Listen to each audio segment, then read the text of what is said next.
first dropped into my realm via a Zoom advising appointment.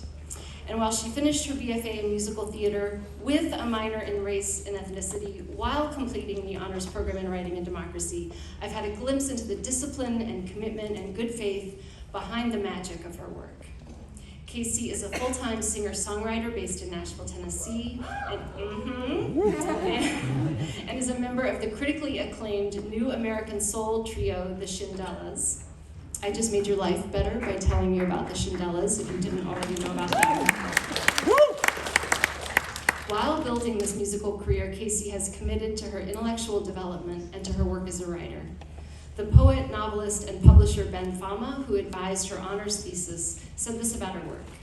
Casey Jones' thesis work uses the myth of the changeling to poetically investigate family, maturity, the demands society makes upon a woman as she enters society. The final project is imaginative, inventive, fun, unexpected, and profound. During one advising session right before Casey was about to get into costume for a televised holiday performance, we talked about this thesis project, and there was something so poignant in seeing her behind the scenes, thinking about both her writing and her music before presenting something magical and transportive to the world. Casey knows how hard magicians have to work, and she's brought that ethic to her time at the New School. So some of you might not know that the New School has deep connections with the world of performance, and specifically in our bachelor's program with the American Academy of Dramatic Arts. Now you'll never forget. Please join me in the honor of welcoming Casey Shailene Jones Garba to the podium.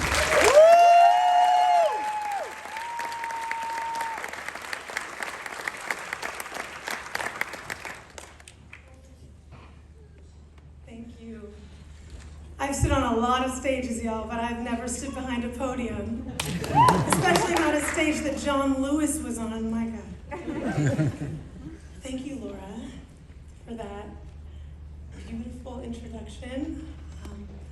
And thank all of you. We did it, y'all. We did it.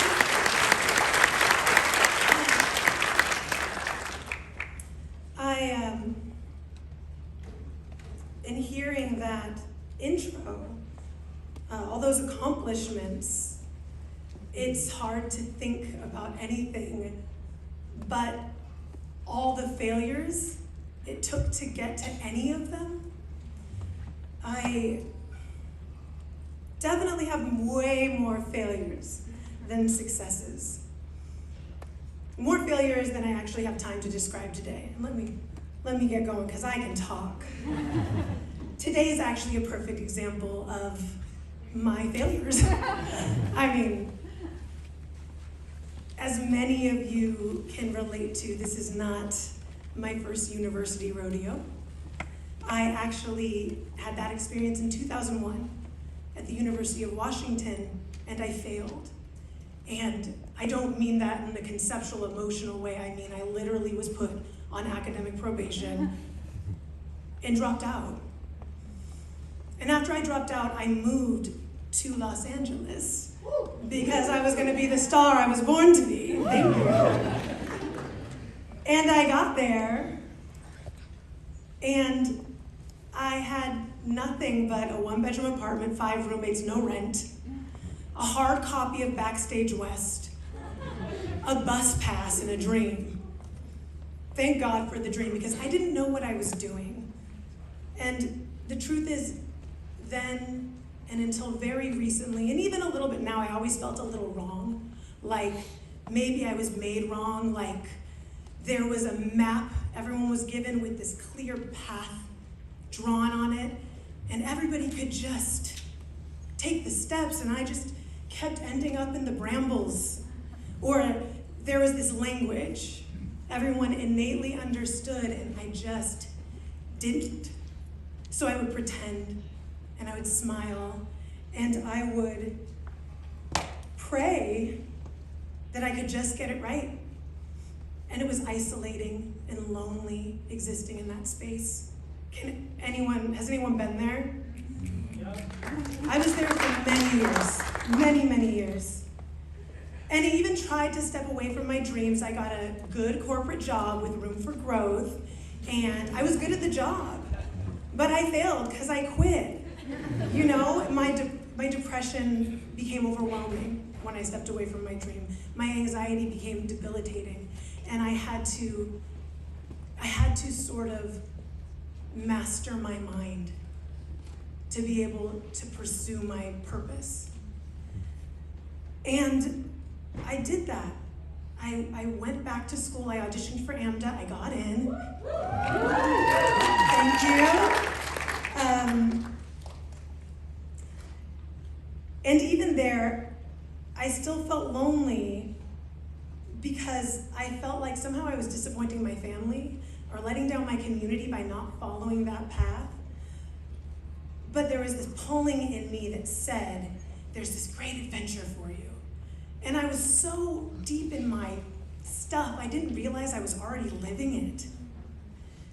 And I thank God for dreams for pulling me through. I thank God that my faith beat out my fear, because little dreams started to come true.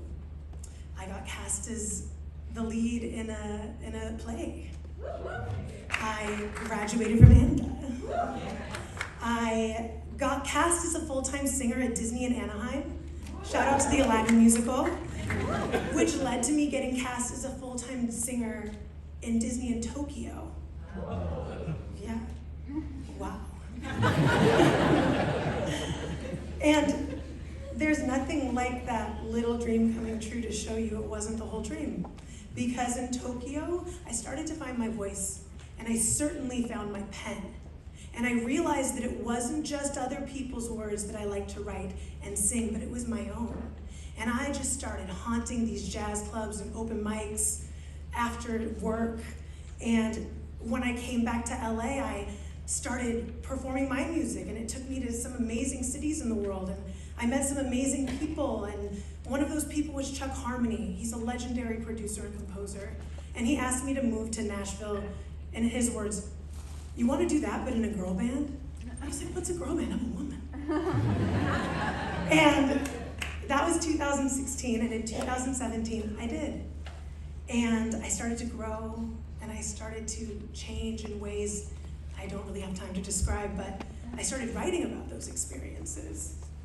And every now and then I'd be like, "Someone's pretty good.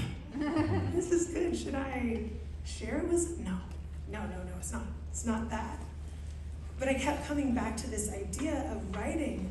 And in that process, I remembered that AMDA had this program with the New School. So on a whim, I Googled the New School, and I was like, whoa, they're known for their creative writing program? They have Reggio Honors Writing Program? Could never be me, but wow, that's so cool for the real writers. But then I applied, and let me tell you, it took me 2 years to build the courage to just apply. 2 years of telling myself, don't let the shame of not starting sooner prevent you from starting now. Casey, don't let the shame of not starting sooner prevent you from starting now. And I didn't. I wasn't too old. It wasn't too late. And I deserved to chase my dreams. And I did.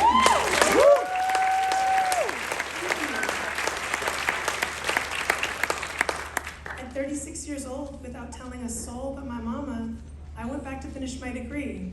And I wasn't brave enough to apply for the writing program, but I still went back to school. And in that first semester coincided with my first tour with my band. And I was taking class on my phone in the back of a Sprinter van as we drove all over the country. My bandmates just thought I was on social media, and I was just trying. I didn't tell them I was in school, and I was just trying to get this dream out. I told myself, if I don't tell anyone and I decide to, if I'm gonna fail, at least I can do it right. But I got through it. Professor Eliza Nichols helped me believe in myself and she let me borrow her faith in me. And then my first writing professor, Betty Ning Liu, gave me the affirmation that I needed. And then my law professor, Glenn Torres Felici, was like, no, you're smart enough for this. And that writing program that I was so afraid to apply to, well, Professor Laura Cronk my angel, who I'm just meeting for the first time in person tonight, gave me the push that I needed. And I got in. And my amazing thesis advisor, Ben Fama, helped me believe in my work and my words. And I'm just grateful for the new school. I'm grateful that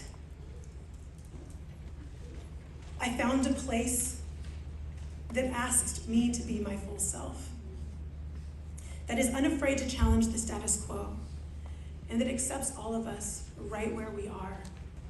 That's rare to find in life, let alone in a university. I can't help but feel tickled when I look at that path, and then I look at my swirling, giggly line next to it, and I'm like, I don't know what's gonna come next. But I trust that it will be tremendous in ways I don't have time to describe today.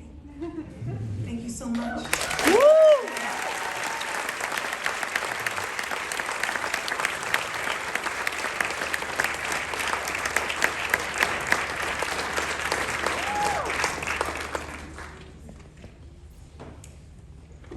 Thank you so much for those inspiring words.